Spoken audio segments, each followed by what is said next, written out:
Olá pessoal, bom, no vídeo de hoje eu vou falar sobre casais que mataram seus filhos envenenados e que estão cultuando normalmente e a igreja não se posiciona.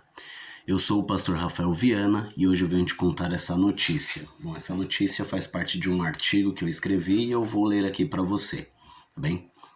Os casais que mataram seus filhos envenenados cultuam sem que ninguém se mobilize.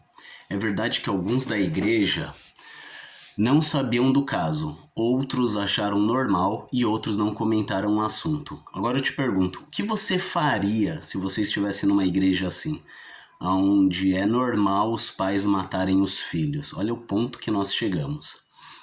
Bom, as crianças tinham poucas horas de vida e foi administrada uma dose de um medicamento letal. O casal comprou o tal remédio na farmácia e não precisaram de nenhuma receita. Este foi o primeiro filho a ser morto.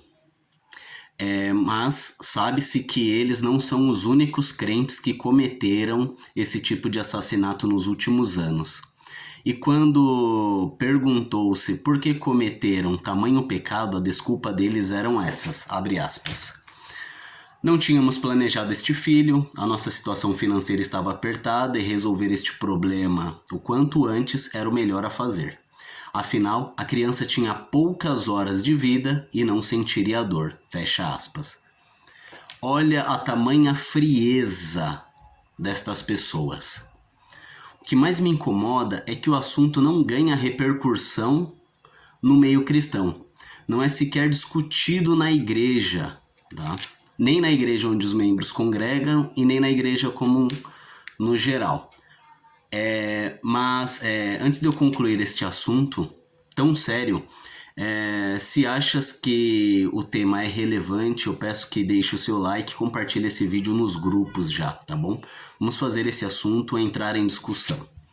Voltando à notícia, não se trata apenas de um casal, existem outros. Certamente não escaparão da justiça divina. Até o momento, os assassinos continuam exercendo seu ministério na igreja. Esses casos vêm crescendo em todo o mundo e uma discussão ganhou espaço em volta do seguinte tema. Olha o tema que surge após estes assassinatos. Quando começa a vida? Bom, olha aqui para mim. Pensa comigo. Se você acredita em Deus, certamente sabe que a vida ela acontece a partir do primeiro segundo que um espermatozoide consegue entrar num óvulo. Você vai entender sobre a notícia. Eu preciso explicar isso para você antes. Então, imagine essa corrida. Eu vou narrar aqui para você.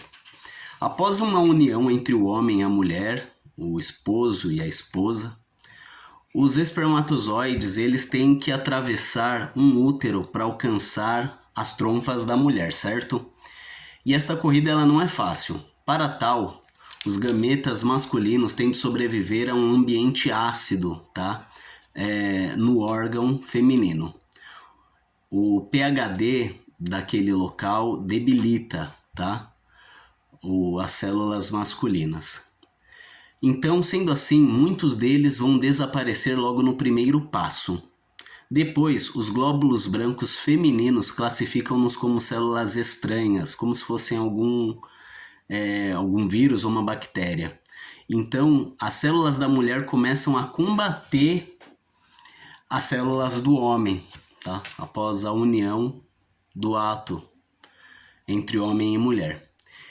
Os espermatozoides que conseguem continuar o caminho de entre 15 e 18 centímetros percorrem o útero, chegam ao óvulo impulsionado pelo movimento das trompas de Falópio, onde podem permanecer de 48 até 72 horas.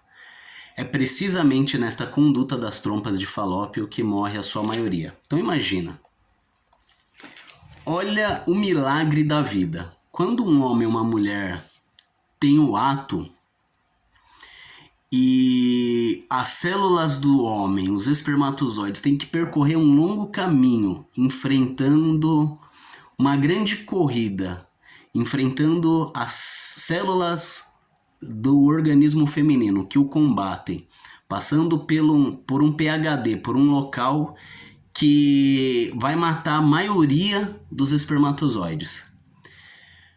Vai sobrar um pouquinho, de milhares, vai sobrar um pouquinho que eles vão conseguir atravessar o gameta feminino.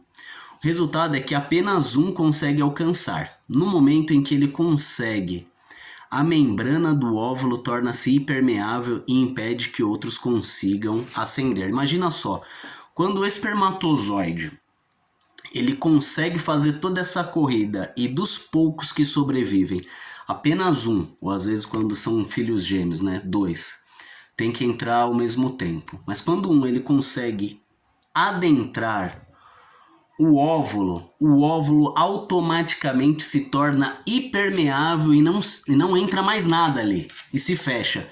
E é exatamente neste momento, e não importa o que o mundo pensa, eu te dou, se você acredita em Deus, eu te dou uma resposta segundo Deus, tá?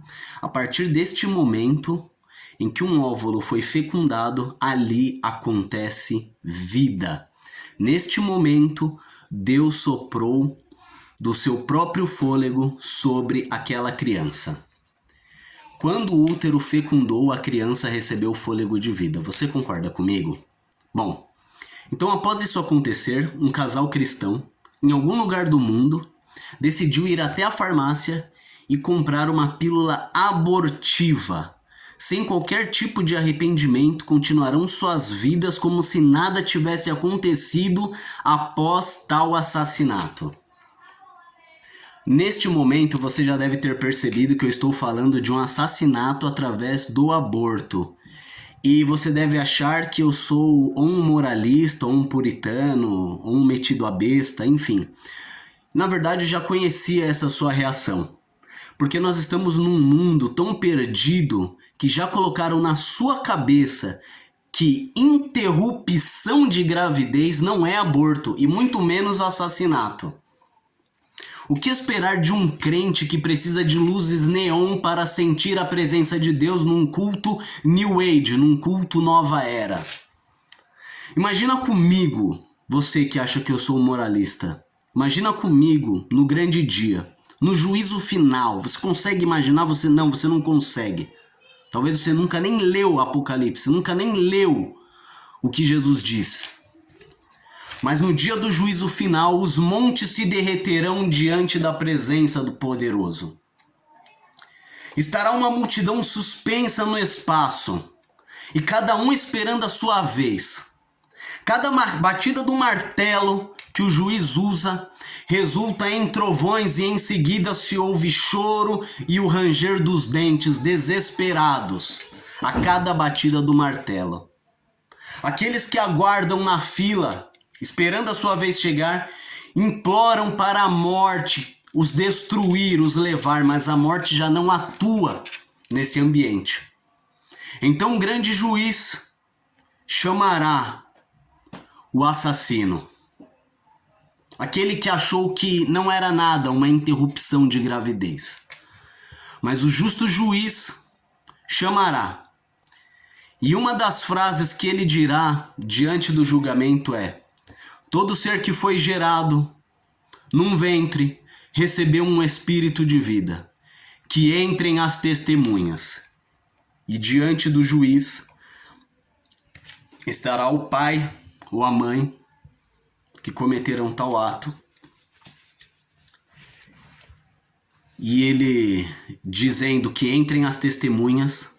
Neste momento, os que foram assassinados, os abortados, isso mesmo, eles comparecerão. Os assassinados serão santos, mas sem obras.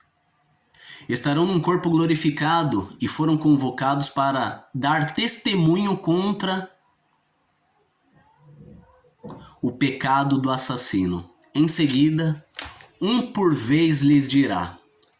Cada um dos abortados dirá aos seus pais: por que nos mataste, papai? Por que nos mataste, mamãe? Imagine esta cena no dia do juízo. Impediu-me de vir ao mundo para glorificar ao Senhor com a minha vida.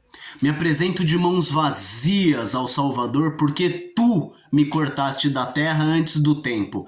Antes, deveria ter me amado, me ensinado sobre o caminho da verdade como Deus te ordenou em sua santa palavra. Mas para ti sua situação era melhor que conceber minha vida. Agora, porque tu és um homicida, um assassino, e nunca te arrependestes de tamanho pecado, será lançado no abismo. Logo após o testemunho de cada testemunha, se aproximarão os anjos que fazem a colheita. Eles vêm na direção dos acusados, dizendo em grande voz. Eles citam por várias vezes. Mas quanto aos tímidos, e aos incrédulos, e aos abomináveis, e aos homicidas ou assassinos, e aos que se prostituem, e aos feiticeiros, e aos idólatras, e a todos os mentirosos, a sua parte será no lago que arde com fogo e enxofre, o que é a segunda morte. E segurando-os e os amarrando, os lançarão na morte eterna. Está escrito isso em Apocalipse 21:8. Ali está reservado o fim para todos os que zombam desta palavra. Mas se você me leva a sério, se você quer saber mais sobre este assunto, se você quiser, se inscreva no canal. Eu vou tentar disponibilizar um documentário do Dr. Bernard Natson nos próximos vídeos. Esse doutor, ele foi um líder abortista na década de 70 e depois ele se arrepende do que ele fez. E aí ele confessa que ele tinha um plano, uma estratégia com a indústria de, através de fraude, apresentar provas para beneficiarem a liberação do aborto. E isso causa, depois da década de 70 até hoje, milhares de assassinatos. Crianças, mais dias e menos dias, são derramados sangue de crianças inocentes. E se você é cristão, então você deve entender que o aborto, por qualquer motivo, inclusive estupro, é um assassinato que será julgado por Deus. Eu quero te dizer que a minha intenção aqui não é colocar um remorso sobre você que praticou tal ato, tá? Pelo contrário, só é possível alcançar misericórdia quando se confessa e abandona o pecado. E é por isso que eu estou aqui dizendo isso. E eu entendo que pode haver barreiras que impeçam alguém de confessar um pecado diante de Deus. A primeira barreira é não sentir o peso da culpa. Nós estamos num tempo tão desconectado de Cristo que é comum não enxergarmos que certas condutas do mundo moderno são pecados abomináveis. Esses pecados, eles já estão na nossa cultura, na nossa maneira de ser, no consenso da população, tá? Fazem parte do dia a dia. Infelizmente, o aborto está fazendo parte, inclusive dentro da igreja, tá? Mas serão condenados aqueles que cometem tais atos, são assassinos. A pessoa, ela não sente o peso da culpa porque por causa da cultura, do ambiente em que ela vive, essa atitude já se tornou normal. A segunda barreira para confessar um pecado diante de Deus é o desconforto em ter que enfrentar as suas falhas diante de alguém, né, de um ser supremo. Para a maioria das pessoas, assumir que errou é um grande problema. Mas eu quero lembrá-lo que só é possível se aproximar de Deus quem se humilha reconhecendo suas misérias. Dito estas questões, te convido para fechar os olhos comigo agora neste momento, tá bom? Vou fazer uma breve oração. Senhor Deus Todo-Poderoso, eu peço a Ti, Pai, não deixe, Senhor, que a cultura do aborto adentre a igreja. Senhor, como eu tenho visto relato de pessoas que são crentes e já usaram pílulas abortivas e usaram métodos abortivos, ó Deus. Que estas pessoas reconheçam os seus erros e aquele que se sente culpado, Pai, que abandone o pecado e alcance misericórdia, em nome de Jesus. É importante você compartilhar este assunto, este vídeo em sua comunidade, tá bom? Me ajuda aí, ajude a obra de Cristo, que a paz de Cristo seja sobre os que se limpam. Amém.